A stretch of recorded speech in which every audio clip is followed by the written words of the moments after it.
Alhamdulillah, alhamdulillahilladzi anara quluba ibadihil muttaqin binuri kitabihil mubin wa ja'ala al-Qur'ana shifaa'an lima fis sudur wa hudan wa rahmatan lil mu'minin. Asyhadu an la ilaha illallah wahdahu la syarika lah wa asyhadu anna Muhammadan abduhu wa rasuluhu alladzi la nabiyya ba'da amma ba'd. Rabbi shrah li sadri wa yassir li amri wahlul 'uqdatam min lisani yafqahu qawli.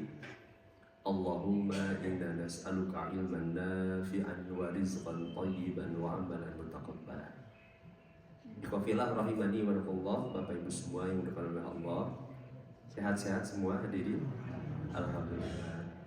Ini mohon maaf sebelumnya dua pertemuan ya saya tidak bisa membarengi. Pertemuan pertama kebetulan membimbing umroh jamaah di Cimahi, pulang umroh hari Rabu, hari 2 pekan yang lalu. Itu istri langsung terasa mau lahiran, Pak. Jadi hari Kamis Jumat itu jadi suami siaga satu. Ini Masya Allah. Ini dari sejak berangkat umroh itu memang istri itu harusnya minggu-minggu lahiran. Makanya saya sebelum berangkat umroh itu ya minta ke istri itu, nanti kalau misalnya Allah takdirkan harus lahiran tanpa kata saya harus ridho, biarkan Allah, meskipun tentu akan nanti pertama berdoa kepada Allah supaya nanti Allah memudahkan, karena anak pertama, kedua, ketiga saya menyaksikan langsung, tentu gak mau, takut kalau anak keempat tidak membarengi istri. Yang kedua, biarkan umroh ini jadi wasilah istikharah nama buat anak yang keempat, kata saya. Dan Masya Allah ibu-ibu semua, ini pentingnya doa sekecil apapun hadirin. Para ulama salafus sholih itu berdoa kepada Allah bahkan hal-hal yang detail hadirin. Bahkan mereka akan berdoa untuk garam, untuk masakannya. Untuk garam saja orang-orang sholih dahulu itu berdoa. Istri itu sebelum berangkat umroh itu berdoa meminta kepada Allah itu, yang pertama tentu dibarengi, yang kedua kebetulan istri itu anemia, Bu. Di 1 bulan sebelum lahiran pun HB-nya 8 terus masih rendah. Bahkan anak yang ketiga itu pas waktu lahiran sampai 6 HB-nya. Makanya ketika sebulan sebelum berangkat umroh pun bidan tuh, Pak kalau misalnya mau lahiran di sini minimal 10 aja katanya. Karena ya kami gak bisa katanya. Dan Masya Allah, ya saya ikhtiar berdoa, istri pun ikhtiar, bahkan istri itu berdoa, ya Allah nanti supaya lahirannya nanti bareng bersama suami, lahiran itu anak nanti yang terlahir kalau bisa lahirnya di bawah 3 kilo, di atas 2,5. Doanya seperti itu. Beratnya ya Allah hadirkan beratnya ya 50 tingginya 50 cm. Nah, ini kata istri, Pak. Dan Masya Allah ibu-ibu semua, Allah mudahkan itu. Saya pulang umroh gak berapa lama, malam langsung terasa istri itu pas ketika lahir sesuai doanya, beratnya di 2,8 dan tingginya 49 cm. Ini pentingnya doa Masya Allah. Allah mudahkan itu semua. Ini mohon doa Bapak Ibu semua, semoga Allah hadirkan kesolehan untuk yang keempat, ya Allah hadirkan kesehatan. Baik, hadirin Bapak Ibu semua oleh Allah, di subuh kali ini kita lanjutkan tafsir Asmaul Husna. Kita akan mempelajari salah satu nama di antara nama Allah, yaitu Al-Mutakabbir, Allah yang Maha Agung. Ini di beberapa terjemahan buku-buku Asmaul Husna, Al-Mutakabbir itu sering diterjemahkan dengan maha sombong, karena dari kata takabur. Takabur itu artinya sombong. Tapi kalau saya pribadi, sebenarnya terjemahan yang paling tepat itu bukan maha sombong. Kenapa? Karena kata para ulama, kalau Al-Mutakabbir itu disematkan kepada Allah, itu berasal dari kata Al-Kibriya, artinya adalah Al-Uzmah, keagungan. Maka ketika Allah disematkan sifat Al-Mutakabbir, justru itu sedang menyempurnakan kesempurnaan sifat-sifat Allah. Jadi sifat yang terpuji bagi Allah Al-Mutakabbir. Tapi kalau al-mutakabir itu disematkan kepada makhluk, kepada kita, ada seorang mutakabir, dia takabur, itu berasal dari kata al-kibru yang berarti sombong. Maka kalau al-mutakabir disematkan kepada makhluk, itu sifat yang tercela. Tapi kalau al-mutakabir disematkan kepada Allah, itu adalah sifat yang sangat terpuji sekali, menunjukkan keagungan Allah, kesempurnaan sifat-sifat Allah. Orang yang beriman kepada al-mutakabir, hadirin, dia akan sadar, sangat rela, ridho sekali kita bersujud kepada zat al-mutakabir. Dan memang layak sekali kita ini beribadah, bersujud, dan berruku, hadirin, kepada zat yang maha sempurna, yang maha agung, bahkan tanpa batas kesempurnaannya. Itulah yang disebut dengan al-mutakabir. Nah, makanya para ulama sepakat jika sifat-sifat yang lain, hadirin, Bapak Ibu semua, itu bisa kita teladani. Misalnya Assalam, Allah maha pemberi kesejahteraan, maka kita senang memberikan kesejahteraan kepada orang lain. Al-Ghafur, Allah maha pengampun, kita teladani Allah, kita senang memaafkan kesalahan orang lain. Atau misalnya sifat-sifat yang lain. Tapi khusus untuk al-mutakabir, ini khusus yang tidak bisa kita teladani, karena ini hanyalah milik Allah subhanahu wa ta'ala. Hanya Allah yang memiliki keagungan.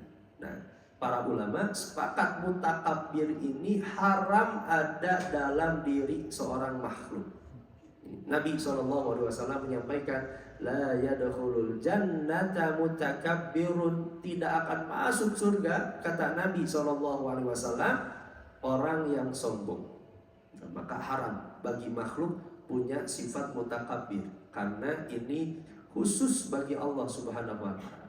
Makanya hadirin, kata para ulama, Imam Al-Qurtubi menjelaskan kenapa Allah disebut dengan mutakabbir, yang berasal dari kaf, ba, dan ro, namun ditambahkan huruf ta. Dalam bahasa Arab, penambahan huruf ta, wazan tafa'ala yatafa'alu, takabbara yatakabbaru, mutakabbir, itu penambahan huruf ta, itu diantara maknanya adalah ikhtisos, pengkhususan hanya milik Allah. Mutakabbir itu tidak layak manusia itu punya sifat mutakabbir, makanya hanya milik Allah. Makanya Allah disebut dengan al-mutakabir.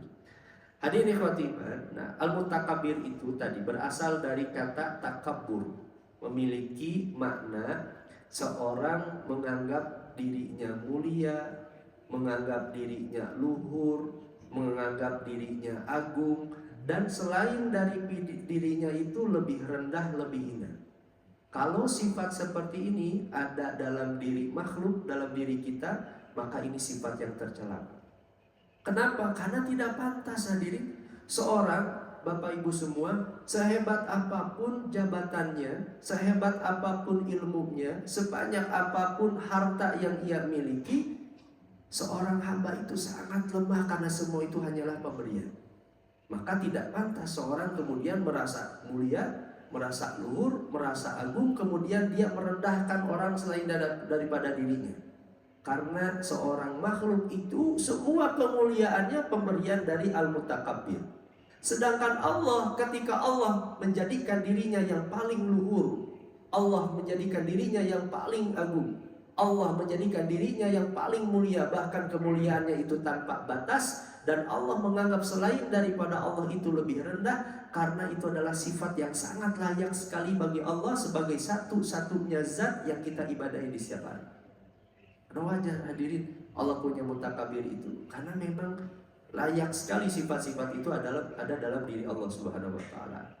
Nah, Imam Al-Ghazali, beliau menjelaskan apa yang dimaksud al-mutakabir itu. Kata beliau, huwallazi yaral kulla haqiran bil idhafati ila dzatihi wa la yaral uzmah wal kibriya illa li nafsi. Al-mutakabir itu ialah satu sifat yang memandang segala sesuatu haqiran, itu rendah. Segala sesuatunya itu rendah jika disandarkan kepada zatnya. Wala yaral uzmah wal kibriya, dia tidak melihat keagungan, kemuliaan illa li nafsi, kecuali hanya ada dalam dirinya sendiri. Itu yang disebut dengan al-mutakabbir hadir. Fayanzuru ila ghairihi nadharal muluk ilal abid. Maka ia melihat orang lain itu seperti penglihatan seorang raja kepada rakyatnya. Lumrahnya kan kalau seorang raja kepada rakyat itu, ya raja itu merasa lebih tinggi, lebih luhur. Itu mutakabir itu seperti itu. Kalau pandangan seperti itu disematkan kepada Allah, itu layak sekali, sangat terpuji sekali sifat Allah seperti itu. Tapi kalau sifat ini disematkan kepada makhluk, jelek sekali makhluk punya sifat yang seperti ini. Fa in kanat hadhihi ru'yah shadiqan kanat takabbur haqqan. Kalau ada seorang punya pandangan seperti ini kepada orang lain, menganggap lebih hina, lebih rendah dirinya yang paling mulia, maka jelas ini adalah takabbur. Wa kana sahibuha mutakabbiran, maka orangnya disebut dengan mutakabbir.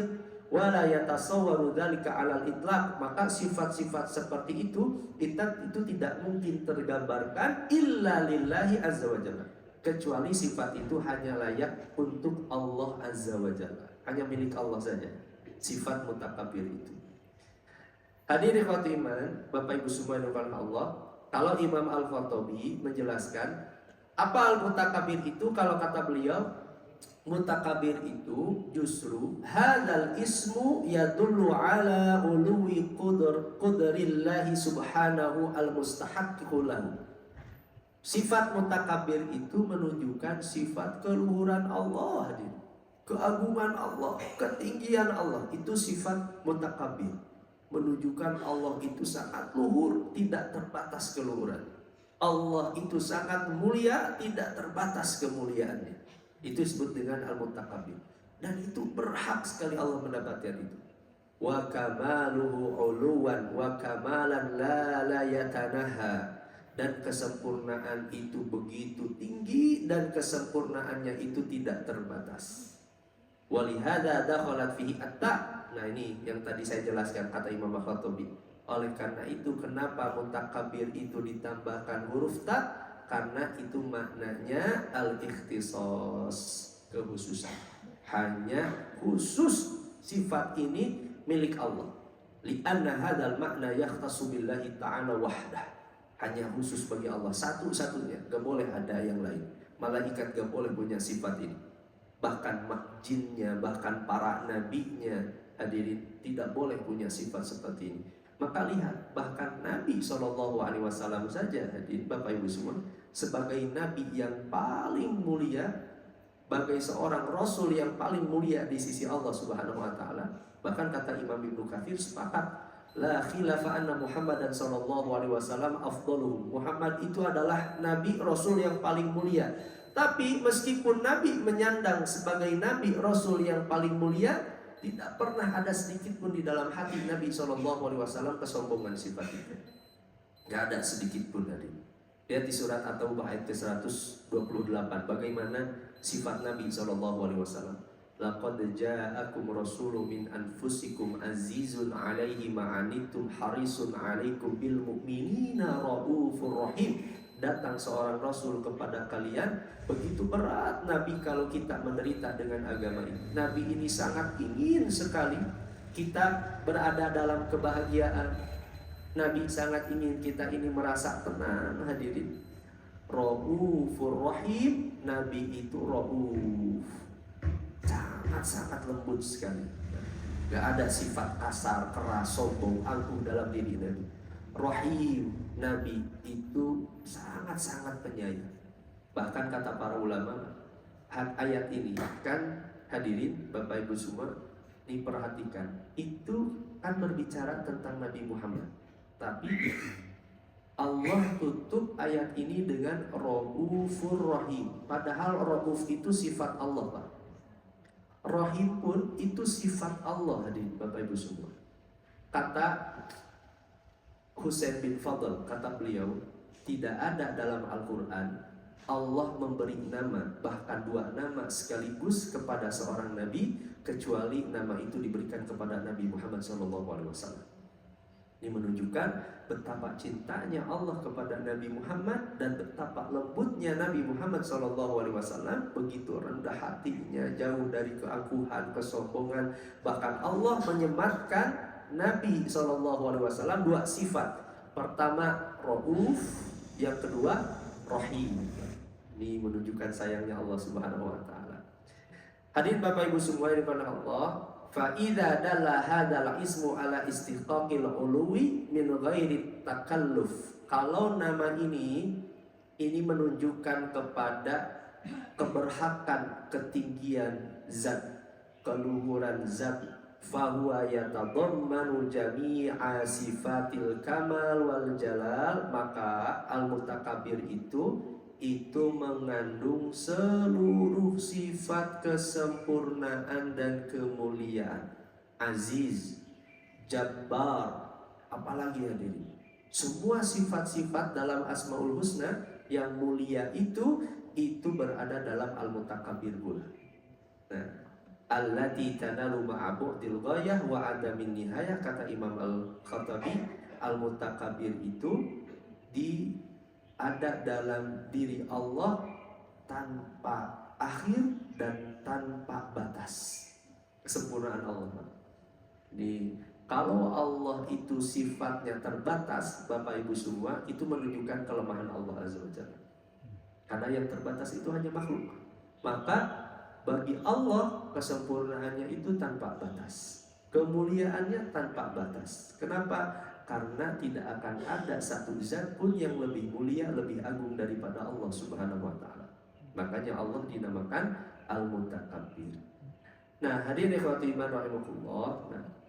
Maka dengan sifat ini jelas, ini sifat yang khusus bagi Allah Subhanahu wa taala. Makanya Nabi SAW pernah menyampaikan ini satu hadis dalam hadis riwayat Muslim. Al-izzu izaruhu.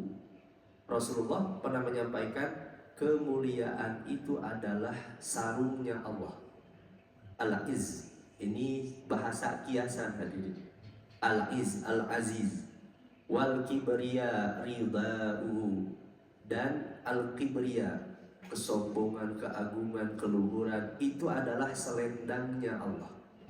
Faman yunazi'uni azabtu, maka siapa yang menentang kepada Allah, maka Allah akan menyiksanya. Seorang yang menentang hadirin ajakan Allah, seruan Allah untuk bersujud, untuk ruku, untuk beribadah, untuk beriman kepada Allah, pasti itu didasari karena kesombongan di dalam hatinya. Karena sifat itu tidak layak ada dalam diri makhluk, maka Allah siksa makhluk itu karena ada satu sifat yang itu hanya layak disematkan kepada Allah Subhanahu wa taala. Kata Nabi SAW. Kalau dalam riwayat lain, Nabi mengatakan hadir, ya ba'atsullah yaumal qiyamah nasan fi suwaridzur. Ini dalam hadis riwayat Al-Bazzar. Allah nanti akan membangkitkan di hari kiamat ada sekumpulan orang-orang hadirin fi suwaridzur, itu dalam rupa debu. Jadi bangkitkan seperti debu saja.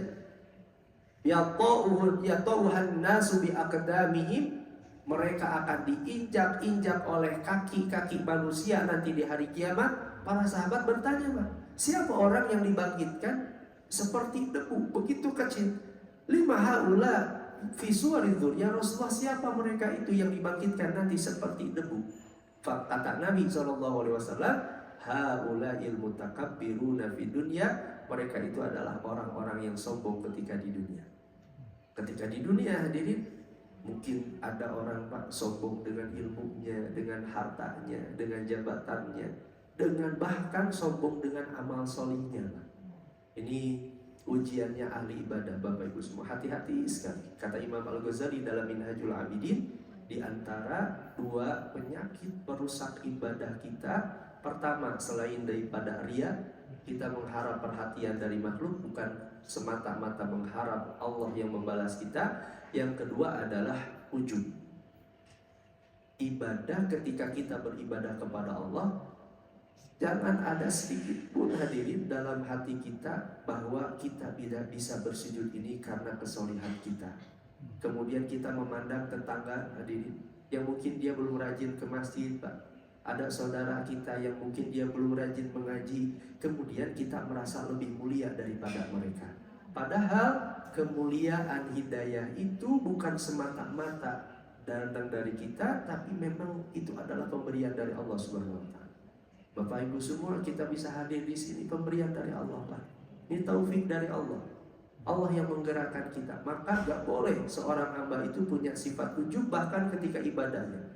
Seindah apapun, sebanyak apapun ibadah yang dilakukan oleh seorang hamba, dia punya sifat ujub, bangga diri, angkuh karena ibadah yang dilakukan, maka gugur amal-amal solihnya deh, karena sifat ujub itu. Bahaya, karena sifat ujub itu hanya layak untuk Allah. Kemuliaan itu milik Allah Subhanahu wa taala. Nah, hadirin ikhwati rahimakumullah, dengan demikian, sifat al-mutakabir ini, hadirin Bapak Ibu semua, justru menjelaskan kepada kita sifat kesempurnaan Allah, keluhuran Allah, keagungan Allah.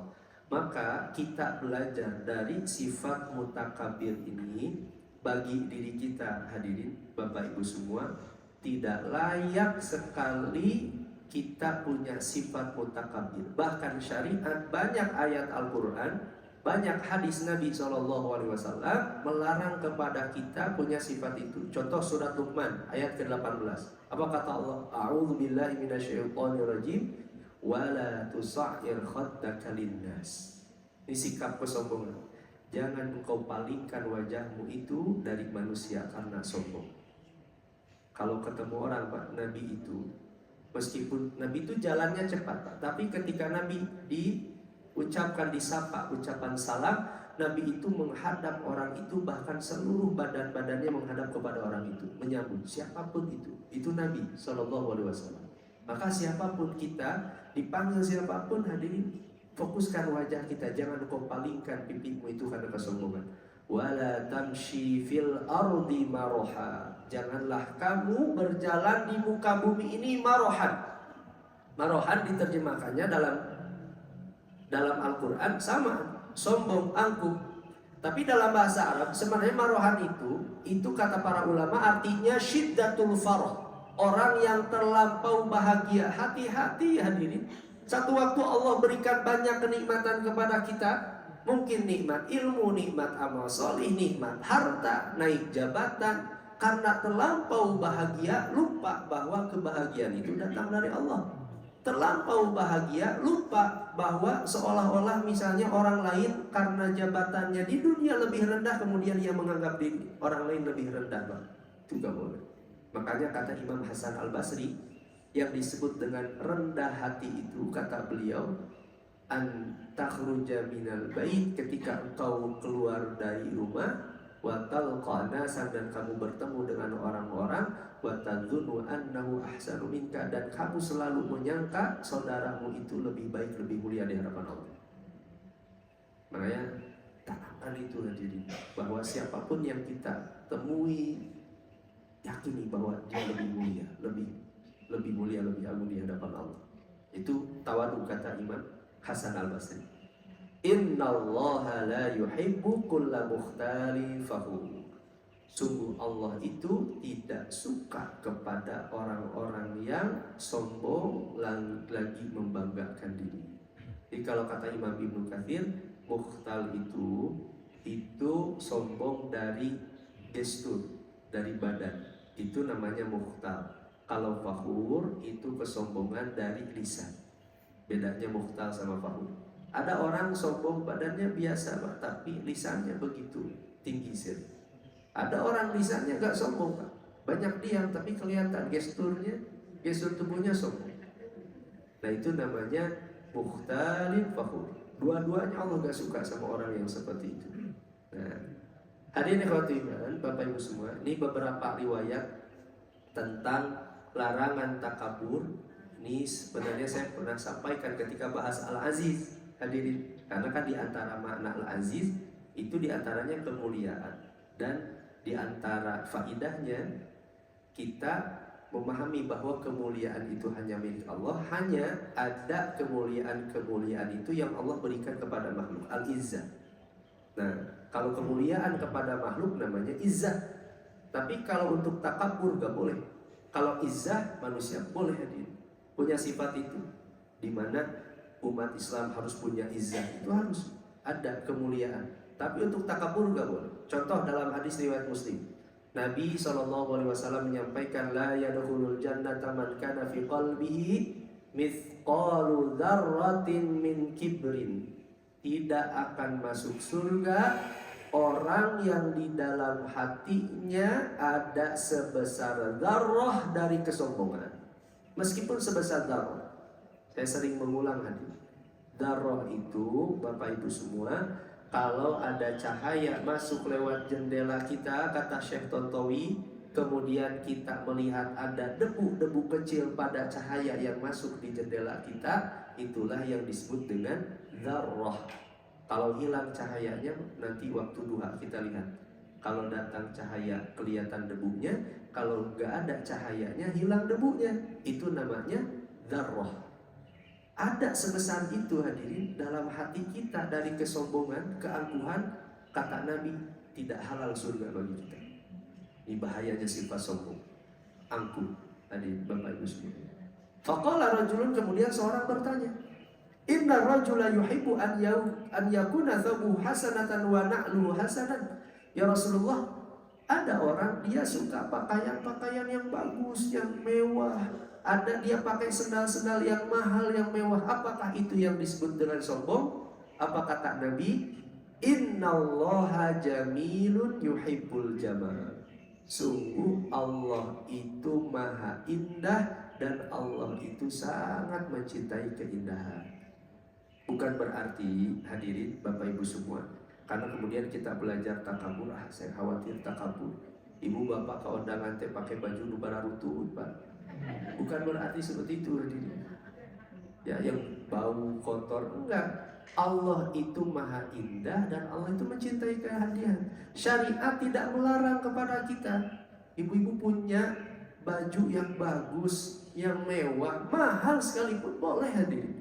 Kita punya bagus, pakai pakaian yang bagus, yang mahal, yang mewah, boleh hadirin. Syariat tidak melarang itu. Yang nggak boleh itu ada sombong di sana.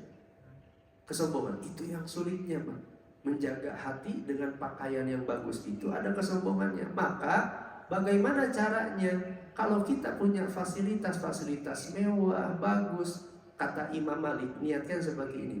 Ketika Imam Malik ditanya, kan Imam Malik itu setiap mengajar pakai pakaian yang mewah sekali, Pak. Bahkan selalu impor hadirin. Itu pakaian Imam Malik. Imam Malik ketika ditanya kenapa Imam Malik begitu, jadi memperlihatkan kemewahan kepada murid-muridnya ketika mengajar. Alasannya dua, kata Imam Malik. Pertama, karena saya ini sedang berhadapan dengan Rasulullah SAW. Saya membaca hadis sedang berhadapan dengan Nabi, maka saya memuliakan Nabi dengan menggunakan pakaian yang terbaik. Itu niat yang pertama. Yang kedua, kata Imam Malik, saya tidak suka sekali seorang hamba yang diberikan nikmat oleh Allah, kemudian dia tidak menampakkan nikmat Allah itu. Niatkan hadirin, kalau misalnya kita punya mobil bagus, Pak, rumah bagus, gak jadi masalah. Niatkan sedang menampakkan nikmat Allah, bukan menampakkan kelebihan kita. Nah, niatkannya adalah itu semua nikmat Allah. Maka ketika dipuji oleh orang-orang, mungkin karena bagusnya mobil atau bagusnya rumah kita, bagusnya pakaian, kita tidak akan sedikit pun merasa mulia, karena semua kemuliaan itu milik Allah, karena kita sedang menampakkan nikmat Allah. Allah sudah memberikan nikmat itu kepada kita, kemudian kita menampakkan nikmat itu. Niat itu baru boleh. Nah, niatnya seperti itu. Dan itu yang dilakukan oleh para ulama. Dulu saya pernah ceritakannya, Tamim Ad-Dari, beliau kalau iktikaf, beliau beli pakaian seharga 1000 dirham. 1000 dirham itu kurang lebih 50 juta. Tamim Ad-Dari seorang sahabat Nabi. Kalau iktikaf di 10 hari terakhir Ramadan itu pakai sampai 50 juta rupiah. Ibu-ibu semua di sini ada yang punya pakaian, satu pakaiannya sampai 50 juta loh. Masya Allah. Seorang sahabat Nabi. Kenapa Tamim Ad-Dari melakukan itu? Karena ingin memuliakan malam itu, Lailatul Qadar. Qadar itu akan, karena kan artinya keagungan, kemuliaan. malam yang begitu agung. Maka Tamim Ad-Dari beliau keluar datang dengan pakaian yang terbaik. Nah, tapi jangan juga nanti kalau datang Ramadan ibu-ibu nanti datang ke masjid pakai baju buricak burino. Nanti bukan berarti seperti itu juga. Tentu yang layak, yang pantas. Nah, tapi hebatnya para ulama menempatkan pakaian itu dengan baik sekali. Nah, makanya kata Nabi yang disebut sombong itu apa? Al-kibru batrul haq wa ghamtun nas. Yang disebut dengan sombong itu adalah menolak kebenaran dan merendahkan orang lain. Itu batasannya kata Nabi. Kita tahu hadirin, datang nasihat itu benar meskipun dari anak kita, dari orang yang lebih muda. Meskipun nasihat itu datang mungkin jabatannya lebih rendah lebih daripada kita ketika di dunia, selama itu benar, terima kebenaran itu. Karena tidak menerima kebenaran itu adalah bagian dari kesombongan. Atau hadis yang lain, ala ukhbirukum bi ahlin nar, kata Nabi SAW, maukah aku kabarkan kepada kalian siapa penghuni neraka itu? Penghuni neraka itu kata Nabi, kullu utullin jawazin mustakbirin. Penghuni neraka itu adalah setiap orang yang keras, kasar, congkak dan sombong. Itu mereka lah penghuni neraka, kata Nabi SAW. Ini hadis riwayat Bukhari dan Muslim. Atau hadis yang ketiga ini menunjukkan banyaknya sekali syariat kita melarang kita punya sifat ini, mutakabir. Karena tadi mutakabir itu hanya layak untuk Allah dan itu jadi sifat kemuliaan Allah. Bagi makhluk itu sangat tercela sekali. Ini dari Abu Hurairah hadirin. Kata Nabi SAW, salasatun la yukallimuhumullah yaumal qiyamah. 3 kelompok yang tidak akan diajak bicara oleh Allah nanti di hari kiamat. Wala yuzakihim, bahkan Allah tidak akan mensucikan mereka. Siapa mereka itu? Wala yanzuru ilaihim, bahkan Allah tidak sudi melihat mereka. Tidak diajak bicara, tidak disucikan, tidak dilihat, dilirik sedikit pun oleh Allah. Siapa mereka itu? Pertama, syaikhun zanin, orang tua yang berzina. Yang kedua, malikun kadzab, seorang pemimpin yang berdusta. Yang ketiga, ailun mustakbir, orang sengsara, miskin lagi sombong. Ini mereka yang tidak akan dilihat oleh Allah. Karena biasanya kalau ada orang kaya pak sombong itu tabiatnya. Meskipun tentu haram itu pun gak boleh ada orang kaya sombong. Apalagi orang miskin, udah miskin kemudian sombong, ini siksaannya lebih keras lagi. Siksaannya lebih keras lagi, karena sangat tidak layak sekali. Ini kata Nabi SAW. Bapak Ibu semua daripada Allah, maka mutakabir ini mengajarkan kepada kita semua, jangan ada hadirin. Yakini hadirin sampai hari ini kesolihan kita, kebaikan kita, harta kita, semua itu datang dari Allah Subhanahu wa Ta'ala. Berapa orang hadirin yang mungkin ikhtiarnya sama dengan kita, tapi Allah tidak berikan itu. Berapa orang yang mungkin Bapak Ibu semua yang kita ibadahnya sama dengan kita, tapi kenikmatan ibadah itu berbeda, Allah berikan. Karena semua kenikmatan, kemuliaan, keagungan itu diberikan oleh Allah Subhanahu wa Ta'ala. Wallahu a'lam bishawab. Hanya itu mungkin pada subuh kali ini hadirin Bapak Ibu semua. Nah, ini terkait dengan al-mutakabir. Semoga Allah lindungi kita semua dari sifat sombong ini. Hadirin, Allah hilangkan di dalam hati kita. Jangan sampai ada sedikit pun sifat takabur di dalam hati kita semua. Semoga bermanfaat Bapak Ibu semua dari pembahasan ini, dan apa yang disampaikan semoga jadi keberkahan untuk ilmu dan amal soleh kita semua. Baik, alhamdulillah. Sebelum ditutup ada yang ditanyakan, disampaikan hadir. Tidak ada 5 menit atau 10 menit. Boleh Ibu, silakan.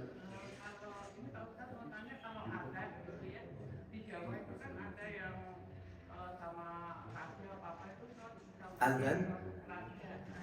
Oh, raja. Iya. Itu bagian sistem hadirin Bapak Ibu semua. Dalam Islam, sistem politik itu tidak ada yang baku-baku. Lihat para ulama salafus sholih, sistemnya dalam khalifah saja pemilihan pemimpin itu macam-macam.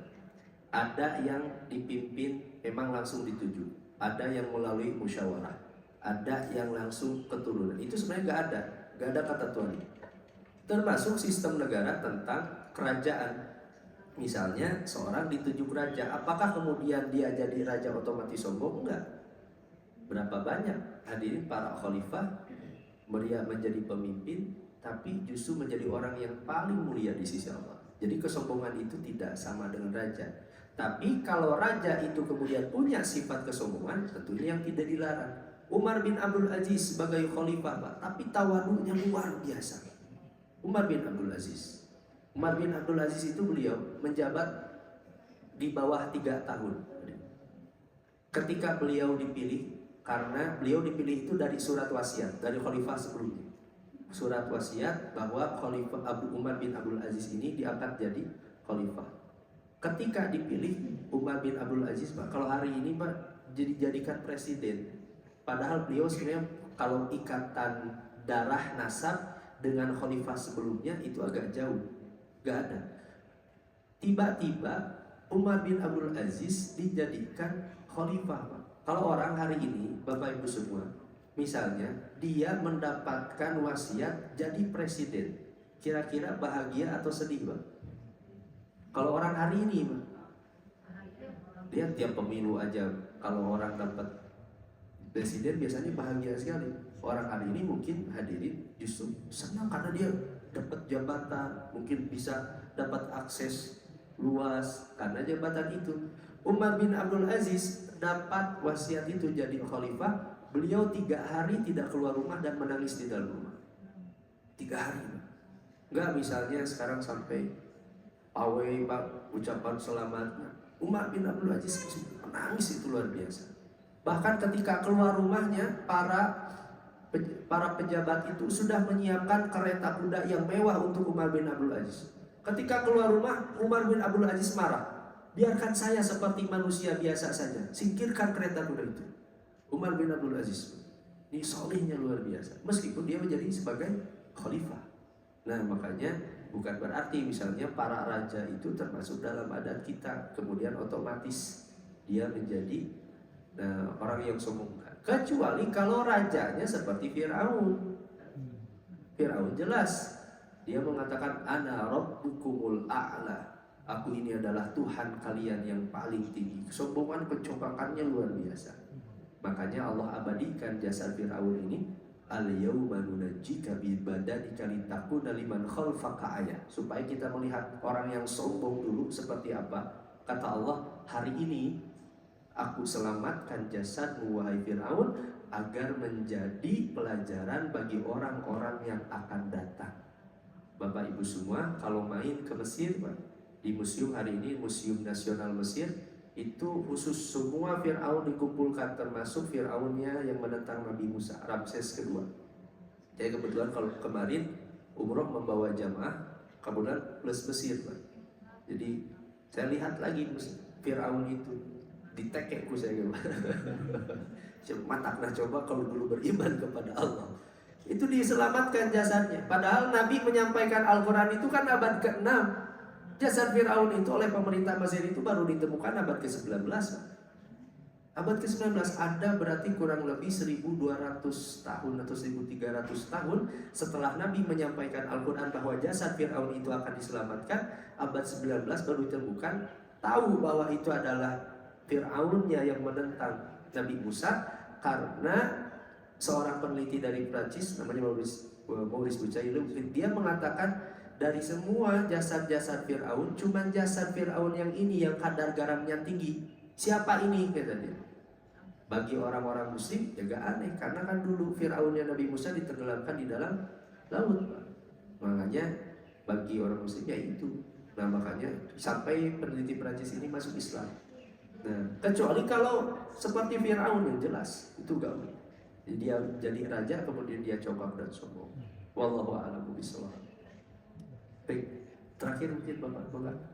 Pernah saya temukan bahwa dalam hadis qudsi bahwa hampir mirip dengan hadis yang dibahas tadi, barang siapa memakai selendang kebesaran itu akan aku siksa. Cuma ada 2 waktu itu kalau tidak saya temukan tentang hadis, sekali lupa sifat apa yang tidak boleh kita pakai. Ridai. Ya kalau ini riwayat ini memang saya tahu, tapi kalau riwayat yang lain gak tahu tuh. Mungkin harus dicek lagi nanti dibaca. Itu ada dua, tak kafir satu lagi alhamdulillah apalagi tidak salah. Iya. Saya belum menemukannya, nanti kita cari ya, cek nanti riwayat yang lain. Baik hadirin, cukup mungkin ya Bapak Ibu semua. Alhamdulillah. Nah, untuk pagi hari ini hanya itu mungkin yang bisa disampaikan. Insya Allah nanti di pekan yang akan datang, insya Allah nanti kita lanjutkan dengan nama dan sifat Allah yang mulia yang lain, insya Allah. Semoga bermanfaat tadi Bapak Ibu semua. Subhanakallahumma bihamdika asyhadu an la ilaha illa anta astaghfiruka wa atubu ilaik. Aqulu qawli hadza wa astaghfirullah li wa lakum. Assalamualaikum warahmatullahi wabarakatuh.